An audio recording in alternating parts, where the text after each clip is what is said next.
Hi, everyone. 2.5 years ago, Remy Berthaud and I had the idea to create a conference dedicated to open source businesses. We're now preparing for the third edition of Open Source Founders Summit and started this video series to showcase the kinds of conversations between leadership and open source companies that happen at the event. If you would like to be part of the conversation, you should join us May 18th and 19th in Paris.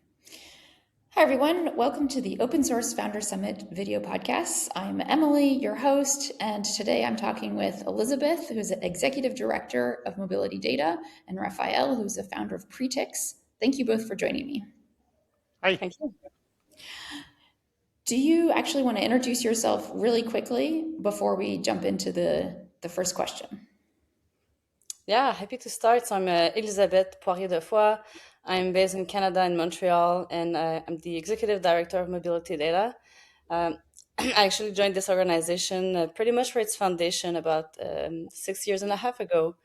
So I'm really happy to be participating in this Founders podcast. Yeah, my name is Raphael. I'm based in Heidelberg, Germany, and I'm the founder of Pretix, which is an open source ticket sales platform. Yeah, very excited to be here. Perfect. So one of the goals of this podcast and goals of Open Source Founder Summit is to address what I would call the 5%, maybe even less, maybe slightly more, of building a company that's different for open source companies. So there's, let's say, 90%, 95% of building an open source company is the same as building a proprietary software company. But there are some differences. And that's what this is all about. So let's start with a question that's a little bit touchy-feely, but it's also positive. What is your favorite part of running an open source organization? Because Mobility Data is a nonprofit organization. What's your favorite part about it being an open source company, an open source organization? Yeah, maybe I'll start with just explaining in a very short sentence what is Mobility Data. So we're, as you said, we're an international nonprofit organization, and we steward an open source standard that is called GTFS. So it's used for the communication between a transit agency and a trip planning application. So anything that is about rider information, like a bus stop, a schedule, a route, and we want to see them in a trip planning application. This is made through a open standard that it's called GBFS, and we do similarly for shared mobility, but also for taxi, ride hail. And I guess one of the best part of running an open source organization for mobility data is really about the community. We're part of such an important and massive ecosystem, an international one. It's really exciting to be working with the community, for the community, and really sitting at that central point of the ecosystem. What do you think, Yeah, Rafa? for me, my favorite part about this is the enthusiasm or the enthusiast community that we get. So we started out, or I started out with Pretix being an open source project for no more specific reason than that it felt the right thing to do. But I think the thing that made us most successful and helped us most over the years is that a large number of people who follow our journey, who support us in various ways by telling our story or whatever, only do that because we're open source and they want to endorse that. And I'm not sure if we'd be here otherwise.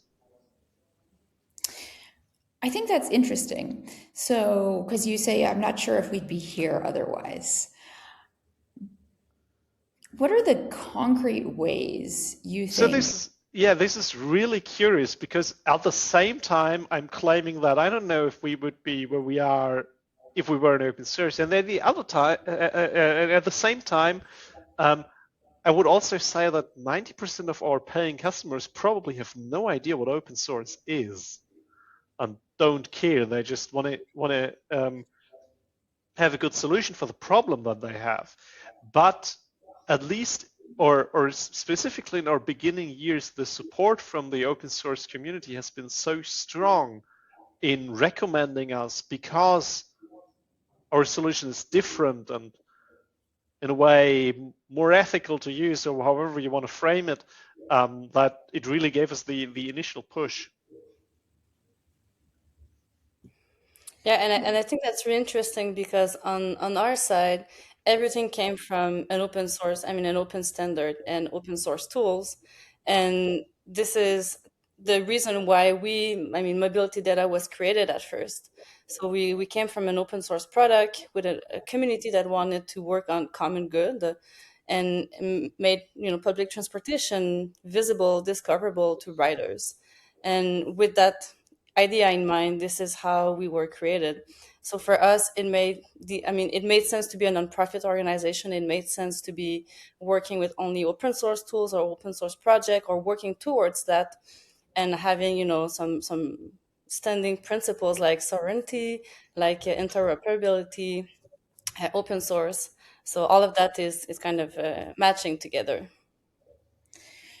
It's interesting because not all customers are the same in the sense that they're not all they don't have the equal importance for your company.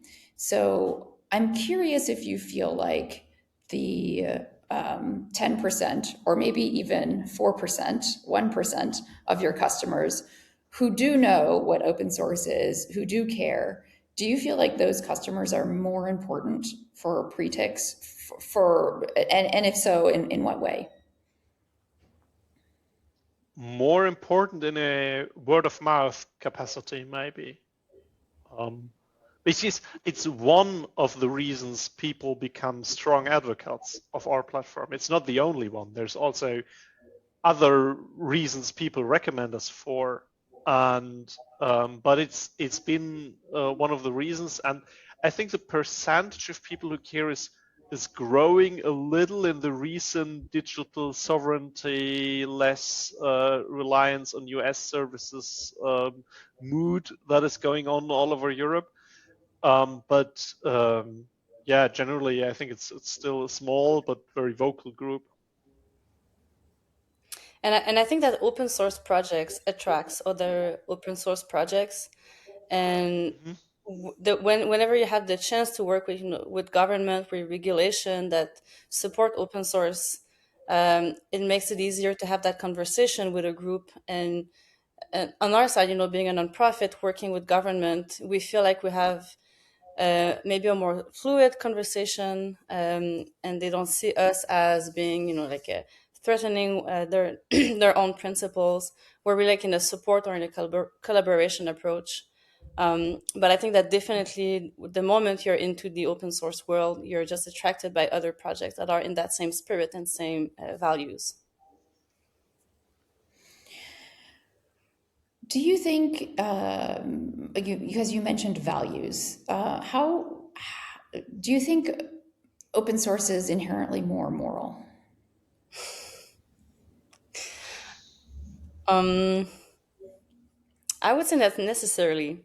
Um, but I think that in our case at Mobility Data, we really try to keep, those values at heart of what we do and how we do it. Um, Sometimes, I have to remember people that we're not doing everything for free.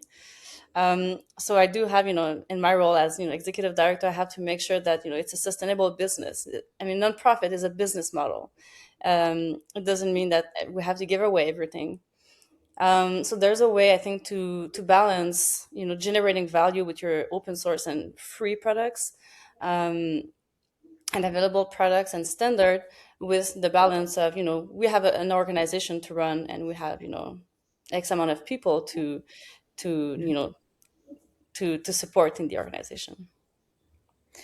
You're completely right that a nonprofit is a business model, and it's one that you see more for open source software than you would for non-open source software. Can you talk just a little bit about the quote unquote the nonprofit business model? How does it work? Why do you choose it? What are the advantages? Hmm. At first, it really made sense, being a Canadian organization, stewarding an international standard that is internationally adopted by, more than 10,000 transit agencies in the world. We needed to have a neutral position. And Canada were perceived, more neutral than certain countries, and we don't take that for granted. And adding on top of that a business model that really support what we see as an open source community, being a nonprofit. So it really made sense to create a nonprofit organization at first. However, we needed to have a solid business plan.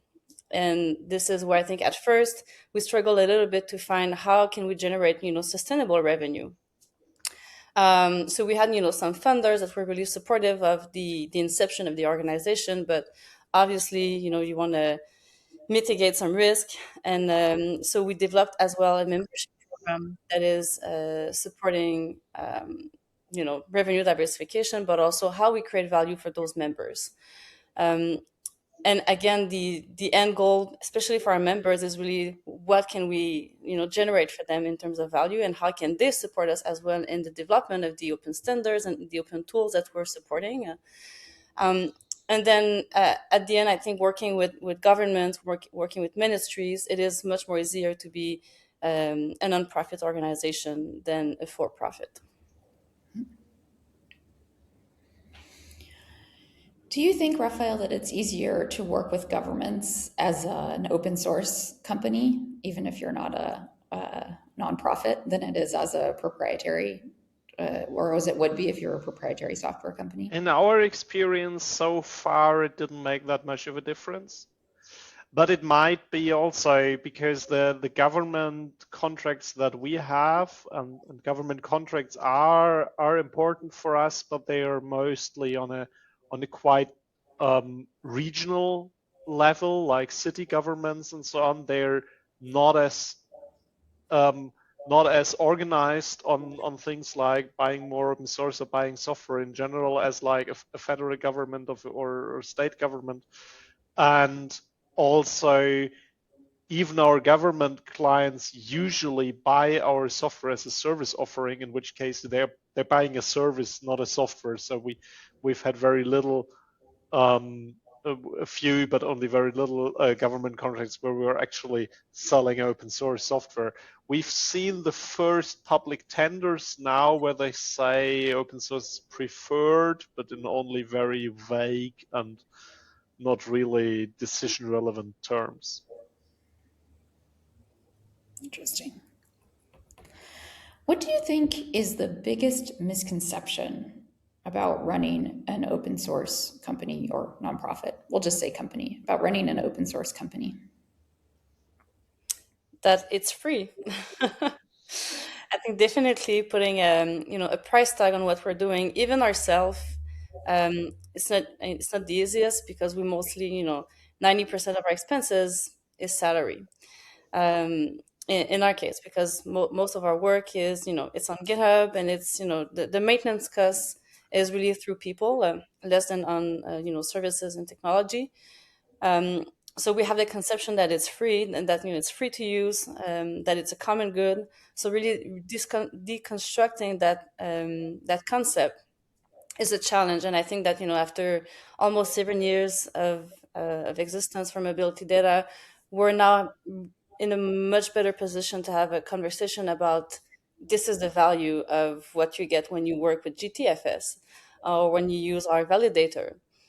So I think it really took time, and we needed to have some expert around us to be able to identify what's the value and what's the cost of an open source product. I think one of the misconceptions that I ran into over the last months a few more often is that contributions are free for us. So whenever we receive a pull request on one of our open source projects, and someone has put in a lot of time to develop a new feature, then it's not free for us to accept that, because first of all, it needs to fit in our overall product design. Then it needs to be maintained by us. And if we sell the software to clients commercially, we need to be responsible for that feature, possibly for decades to come. And this has gotten a little bit harder in the community management, since now when you get like this pull request with a big feature, you don't really know if someone has spent dozens of hours on it or just a Claude Code prompt. And that kind of changed the social contract of like how much of free labor am I turning down? How much am I being unfriendly by saying no, that doesn't fit our product strategy, or was it just a prompt and nobody cares? And it's that the software isn't free, but contributions in return also aren't free for us. I think that that's often a misconception that everyone has about open source in general. From people who are like new maintainers of projects to those who are new contributors, even sometimes experienced contributors, that there's a cost to the company or to the company or to the maintainer to accept almost any contribution, unless it's a very simple, like a bug fix or something like that. What are you both most excited to talk about with other people in leadership positions in open source companies? I think I'll refer to my first experience at the Founder Summit. Definitely, it felt like a warm and fuzzy place because I was, amongst other that were definitely understanding the similar challenges that we were facing, even though, I have a business model that is not similar, being a nonprofit or being, Canadian, working on international work. It really felt that we were able to have like a heart-to-heart conversation about similar challenges that we're facing as leading an open source organization. And we don't have often that opportunity to be with people that do understand you, of like being in a leadership position in an open source. Like, it's very niche. And it's I think what's if I have the chance to be with that kind of crowd very very soon, it's definitely about the sustainability of the organization, really thinking about like financially, how do you make sure that your business is financially sustainable in time, while remaining true to your values and the culture of the open source ecosystem. Yeah, I think, as you said, like 85% of running an open source company is just running a company, and open source is only a small part of that. That makes up for a few more of the shared problems, like the business model, licensing, whatever problems that are specific to open source. But it also, like, people don't start open source companies randomly. It's also a little bit of a filter for organization leaders in general, with a few shared core values that go a little bit beyond just the open source, but are what led them to doing open source. So I think also for just meeting other organization leaders, meeting other entrepreneurs, always brings up lots of shared topics. But the open source environment not only brings topics, it also brings a little bit tighter selection of people who share some of your values, and where you have a little bit less to explain of why something is a problem, or why you want to do things a certain way.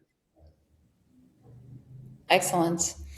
Well, we'll wrap up there. The summit is in its third year. It's May 18th and 19th in Paris. We hope everyone listening who is running an open source company or an open source nonprofit organization will join us. And thank you, Raphael and Elisabeth. Thank you very much. Thank you, Emily.